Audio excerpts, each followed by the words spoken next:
ఈరోజు గుంతకల్ నుండి మేము అనంతపురికి వచ్చామని తెలుసుకొని మాకు కంప్లైంట్ ఇవ్వడానికి అక్కడ ఒక బాధితురాలు కోర్టులో ఇంజక్షన్ ఆర్డర్ అన్నీ ఉన్నా కూడా వాళ్లకు బెదిరిస్తుంటే వాళ్ళు మాకు కంప్లైంట్ ఇచ్చి మాకు రక్షణ ఇవ్వండి, మా స్థలాన్ని మాకు అప్పగించండి, మీరు న్యాయస్థానాలకు ఆశ్రయిస్తారో లేదా ఎక్కడైనా మీరు ఆశ్రయించి మాకు సేవ్ చేయండి, మాకు వాళ్ళ ఇబ్బందులు ఏంటి తొలగించండి, పొలిటికల్ లీడర్స్ ప్లస్ పోలీసు వాళ్ళు మాకు ఇబ్బంది పడుతున్నారు అనేసి.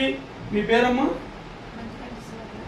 మంతిగట్టి సువర్ణ గారు బాధపడుతూ వాళ్ళ బంధువులతో పాటు మాకు కంప్లైంట్ ఇవ్వడం జరిగింది. వీరికి సరైన సమయంలో మేము అతి తక్కువ సమయంలో లేక న్యాయం చేస్తామనేసి మేము కంప్లైంట్ తీసుకుంటున్నాం. ఎటువంటి ఆర్థిక లావాదేవీలకు మేము ఆశించకుండా మానవుల హక్కులను వీళ్ళకు ఇప్పించడానికి ఒక మా అంతర్జాతీయ మానవ హక్కుల సంఘం ద్వారా నేను ఈ కంప్లైంట్ వీళ్ళ దగ్గర తీసుకుంటున్నాను. ఏమన్నా మీ దగ్గర మేమేమన్నా ఆశించామా, మేమేమన్నా అడిగామా? ఏమీ లేకున్నా ఫ్రీగా చేసి పెట్టుకున్నాం. కాబట్టి ఎవరైనా బాధితులు ఎక్కడైనా సరే అధికారుల నుండి ఇబ్బంది పడుతుంటే వెంటనే మాకు తెలియజేయండి. ఆ అధికారుల ఇబ్బందుల నుండి తొలగించి వాళ్లకు సులువైన పద్ధతిలో బతుకుండే మార్గాన్ని చూపగలుగుతామనేసి చెప్తున్నాం. Thank you. ధన్యవాదాలు.